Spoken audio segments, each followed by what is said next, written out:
Se eu tivesse aqui pensando junto, fazer uma heresia aqui, Calazans, não sei como é que funciona aqui, mas uma meta é não ter só negro na comissão de igualdade racial, é ter negro na direção da CUT. Não sei se tem. Estou só aqui provocando. A gente não pode se limitar ao específico. O específico é o lugar que a Casa Grande delimitou para a gente. Mas é lógico que, numa sociedade racista, em que o universal nos invisibiliza, o específico é nosso amparo. É necessário que continue tendo uma comissão de igualdade racial. Mas é necessário que tenha um Calazans, ou seja lá quem for, se não for Calazans, qualquer outro, também como nos espaços de poder para além da comissão. Né? É necessário que ocupemos, que tomamos o universal para a gente, porque senão ele não é universal de fato. Não sei se eu me faço entender, para quem está chegando inclusive, mas esse é um desafio, que não tem resposta simples para ele. Porque, de novo, é essa posição da encruzilhada que a gente está. Um outro desafio, e aqui é um desafio para mim, inclusive, falar disso, é o desafio da racialização. Francis Fanon é um autor pouco lido, pouco entendido, mas ele chamava atenção para um elemento importante para a gente pensar. Ele falava que o racismo ele é muito além de eu chamar o negro de macaco. Já falei isso 50 vezes. Mas ele está presente, inclusive, quando eu acho que, bom, negro é isso e branco é aquilo. Quando é o racista que diz assim, ó, os negros são isso, isso e isso. É o racismo, é a antropologia do século XIX que vai lá na África para estudar os povos africanos, que eles chamam de tribo, e vai colocar num catálogo. Olha, a religião dos negros é assim, assim. Quando fala que é religião, porque geralmente nem fala que é religião. As práticas são assim, assim, e coloca num catálogo. O problema dessa ideia é que ela ignora toda uma diversidade de possibilidades. Esse é um erro fruto do racismo, da forma de pensar ocidental, de catalogicizar as pessoas. Dizer negro é isso. Para você ser negro, é isso. Nina Rodrigues, um dos pensadores mais racistas do Brasil, os estudos mais famosos dele foi sobre a cultura negra, em Salvador. E ele vai sistematizar a religião negra. Ele vai dizer, ó, a religião dos negros é assim, assim, assim, assim, assim. Ele vai descrever. Mas se eu pego o estudo do Nina Rodrigues para saber o que é ser negro de verdade, eu vou achar que para ser negro de verdade tem que ser daquele jeito. O exemplo que eu estou dando tem que ser do candomblé. Quem não for do candomblé, embranqueceu, não é tão negro. Esse é um discurso que está presente. Mas eu estou dando um exemplo da religião que é o mais que levanta paixões. Mas a gente pode pegar outro. Bom, o racismo fez a gente ter vergonha de nós. Então a gente criou maneiras de afirmação, de autoafirmação. O black, o dread, a trança é autoafirmação. Por outro lado, a trança, o dread, o black são símbolos de afirmação. Mas e quando a gente se depara com um negro que não tem o dread, a trança ou o black? Ele é alienado? Não necessariamente. O que eu estou chamando a atenção é que muitas vezes a gente compra essa ideia do negro do catálogo. Só é negro de verdade se for assim, assim, assado. Só que o Brasil vieram centenas de povos, centenas de culturas, centenas de religiões. O candomblé, que a gente conhece, que se refere, ele tem uma matriz...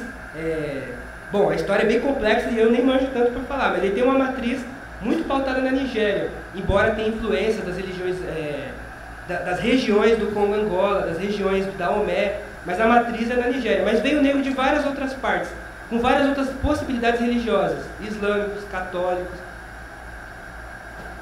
Por que eu estou falando isso? Vou contar um caos. Eu fui numa palestra, num lugar aí, e aí tinha uma mulher crente, e vocês sabem que a perseguição dos evangélicos em relação às religiões de matriz africana é cruel, é devastadora, é muito cruel. E aí tinha uma mulher negra, crente, que estava na discussão sobre racismo, e as outras pessoas não eram crentes. E aí a mulher falou, não, eu concordo que tem racismo, quero estar junto, não sei o que e tal. Aí falou. Aí depois que passou a reunião, veio uma outra colega conversar comigo, falou, nossa, daria uma boa militante, mas não tem como, né? Ela é muito alienada, não tem como. E aí eu fiquei pensando que esse é um desafio pra gente, porque, de fato, depois vocês me batem, eu vou apanhar agora de todo mundo agora. de fato, não teria escravidão sem cristianismo. O cristianismo foi fundamental para a escravidão, porque ele legitimou, porque ele massacrou e etc. Por outro lado, a gente tem uma realidade que a gente vai ter que lidar. A maioria dos negros são cristãos no Brasil. E um projeto político, estou falando de projeto político, tem que levar isso em consideração. Porque senão eu não dialogo nessa diversidade. E não dialogo, inclusive, com o fato de que muitos africanos já vieram católicos, por exemplo, principalmente os que foram para Minas. Então, quando eu vou naquele catolicismo do São Benedito, ou é só assistir o Esquenta ontem. Quando a gente vê o Jorge Ben lá com o São Jorge, vai pensando que é alienação ali. É porque a gente não está ligado a macumbinha que passa por ali.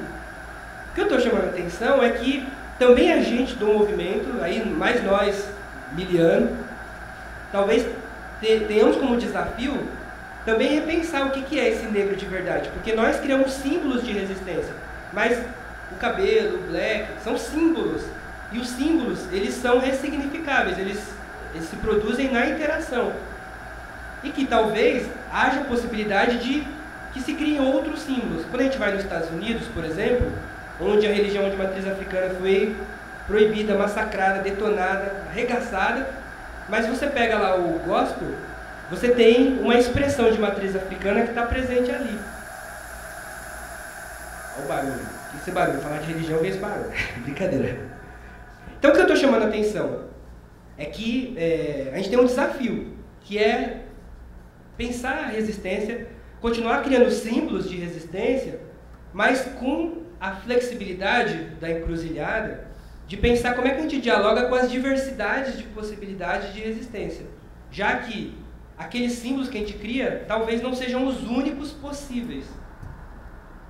E porque da religião até o samba. Aí um outro parênteses. A gente de São Paulo conhece quase nada do samba paulista, por exemplo. Você pega os melhores sambistas, não, os melhores agora eu blasfemei. Mas se você pegar muito sambista bem intencionado, tentando pesquisar a história do samba, ele vai para o samba do Rio de Janeiro. Como se São Paulo não tivesse toda uma tradição de samba que passa por outros caminhos. Como se o Rio de Janeiro fosse... O que eu estou chamando a atenção é que, onde tinha africano, tinha africanidade sendo produzida. E essas africanidades assumiram formas muito diferentes. E que talvez, quando a gente cria para ser negro de verdade, tem que ser assim. Talvez a gente também está resumindo muito a multiplicidade de possibilidades, inclusive de resistência, inclusive de africanidades. Depois vocês me batem, fiquem à vontade para a gente pensar junto. Qual o nosso compromisso? E aí estou dando desafios, né? Qual o nosso compromisso com a formação de novos quadros? Nós vamos morrer. Ainda bem. Porque a vida é um ciclo, mas não é um ciclo fechado. A vida também está na encruzilhada. E novas pessoas estão vindo. Nós temos, alguns de nós, a maioria que tem filhos. Que mundo é esse que a gente deixa para os filhos? Essa é uma pergunta. Mas a outra pergunta é: qual o nosso compromisso com a formação de novas pessoas que vão seguir e colocar a luta para frente? Essa é uma pergunta que não é só da Comissão da Igualdade Racial do Sindicato. É uma pergunta de cada pessoa que está aqui. Qual é o meu compromisso? O que eu faço para essa luta? Esses passos que vêm de longe, que começa lá no primeiro... antes do navio negreiro, no sequestro. Como é que eu faço para continuar essa luta? Eu sou fruto dela, eu sou devedor dela. Eu devo, porque eu só estou vivo porque teve uma luta. Você que está aqui só está vivo porque teve um monte de gente que morreu lutando para você estar aqui. Não estou tirando.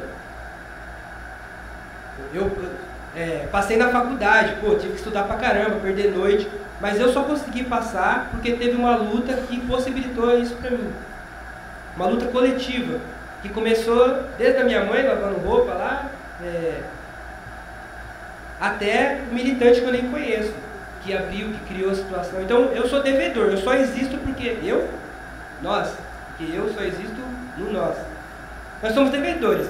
Se eu sou devedor, se eu só estou aqui por essa luta, aí eu pergunto para cada um sair pensando, o que eu estou fazendo para dar continuidade para a luta? Essa é uma pergunta que a gente não pode sair sem pensar nela nesse estágio do curso. O que a gente faz para trazer novas pessoas? Para compartilhar o que a gente tem.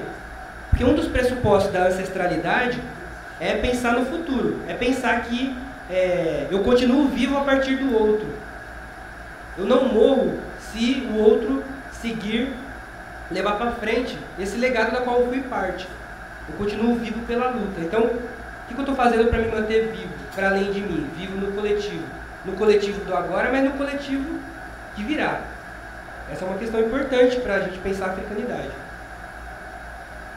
Outra questão também que é difícil, um desafio. Qual o nosso compromisso com o trabalho de base? Porque o movimento negro, da década de 70, existe racismo, existe racismo, existe racismo.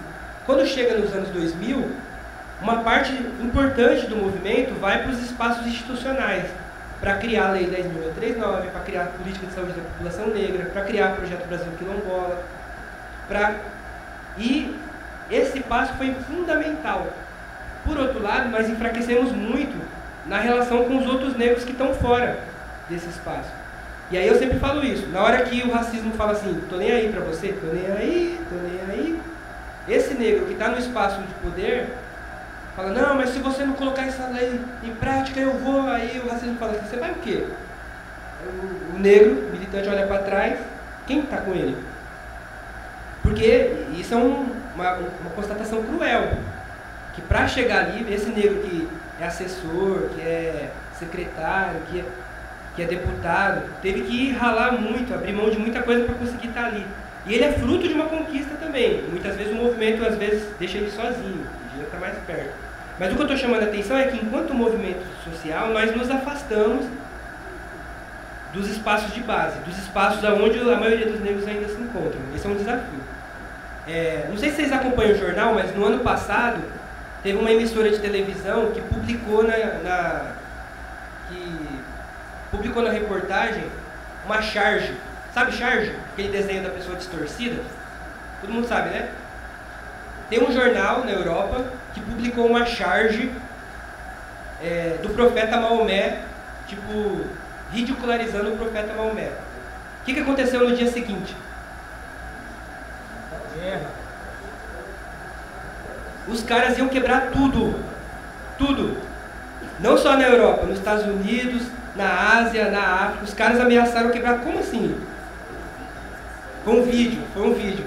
Exato. O que eu estou chamando a atenção? Que vai ter momento que, se a gente não tem poder para quebrar tudo, a gente vai continuar. Só que para ter poder para quebrar tudo, a gente precisa também estar junto com os nossos. Porque senão a gente vai, quando a gente falar assim, estão me tirando, vamos junto, não vai ter ninguém para ir junto com a gente. Então a provocação é.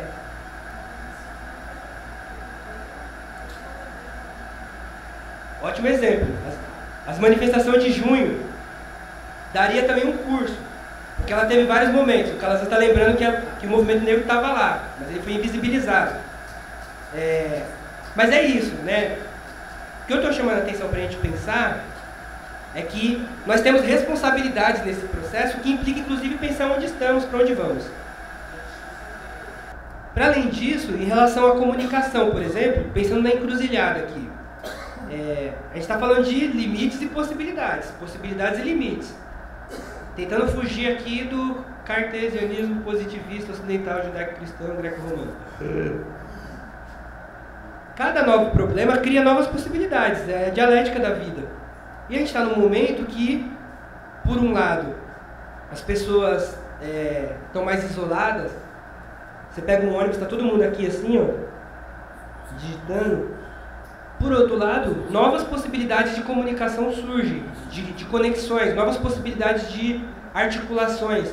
Se vocês verem aquela foto ali de baixo, é um menino em Cabo Verde, onde tem internet gratuita em Cabo Verde. Aqui no Brasil essa internet é ruim. Mas tem internet gratuita em Cabo Verde na praça. O que eu estou dizendo com isso? É que é importante nesse processo da encruzilhada, das contradições, a gente também conseguir olhar quais são as brechas que surgem nesse novo contexto. Porque se o capitalismo está mais internacionalizado, se a fábrica, que era a Volks, que tinha 40 e tantos, hoje tem 13, você tem um processo de intensificação das relações de exploração e também de opressão. Só que ao mesmo tempo o sistema vai ficando mais vulnerável. Por exemplo, se agora a Volks, que tem 13, ou 11, não sei, não importa, 14,5. mas ela depende muito mais de um monte de empresinha pequenininha que vai do sítio dos Vianas até o Limpão. Tem um monte, a rede está muito mais... Hoje, uma manifestação na Anchieta dói muito mais na Volks do que há 10, 20 anos atrás, quando ela tinha muito mais gente. O que eu estou chamando a atenção? Que o sistema está mais espalhado, mas ele também, as vulnerabilidades vão se expondo.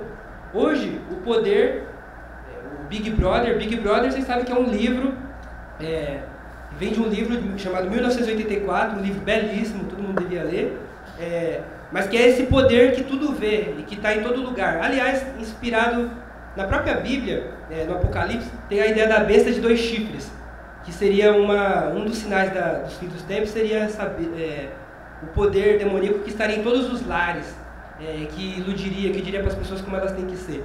Se a gente pensar nesse poder, nesse Big Brother, que está em todas as casas, em todos os lares, que não é só mais a televisão, é a internet, videocassete, os carros todos, está atrasado, eu estou um pouco... Tudo isso está presente, mas isso também cria novas possibilidades. Então é importante a gente pensar como explorar isso, como explorar o fato de a gente poder... Se a gente pensar junho de novo, seria impensável sem a internet. Não só julho, não só junho. As manifestações do Egito, da Líbia, nos Estados Unidos. Então a internet também abre novas possibilidades. Que talvez a gente... Eu estou usando a internet como um exemplo, porque mídia é tudo... qualquer coisa que ajuda a comunicar. Minha voz é uma mídia, que se utiliza de uma outra, o microfone. Tem várias mídias. E nós temos um legado nesse sentido de construir possibilidades de comunicação e interação. A nossa ancestralidade oferece milhões de exemplos em que essa comunicação é possível. Ok. Então, são desafios aí para a gente pensar junto. Por fim, o que eu queria frisar, né? Esse é o momento de pensar desafios. São vários os desafios a serem pensados. Então, o que eu pensei em fazer foi colocar algumas provocações a partir de onde eu consigo. Mas eu acho que o mais importante seria a gente mesmo trocar ideias sobre isso, até para perceber. Tem gente aqui que tem um histórico muito importante na luta negra, e tem gente que está chegando agora, tipo, pô, não tinha pensado nisso. Essas duas vozes têm que ser ouvidas para a gente pensar, porque quem traz um acúmulo, ancestralidade, só pode continuar se tiver quem continua, e quem está chegando só vai poder avançar se também beber de quem já está há um tempo. Então, outro desafio é a gente se ouvir, porque também a gente foi tanto tempo silenciado, que quando a gente pega o microfone, a gente fala e não se ouve, a gente mais fala do que ouve. Então, é um desafio que está colocado, e aí eu queria... Vai ter um intervalinho, a gente voltar para pensar junto, a partir do que vocês vivem, a partir do chão da fábrica, a partir da experiência no movimento, enquanto branco, enquanto quem nem sabe se definir. O que vocês veem? O que poderiam ser os próximos passos? Já que quem pegou os 10 encontros viu que tem um longo histórico, mas o daqui para frente depende de você. Intervalinho.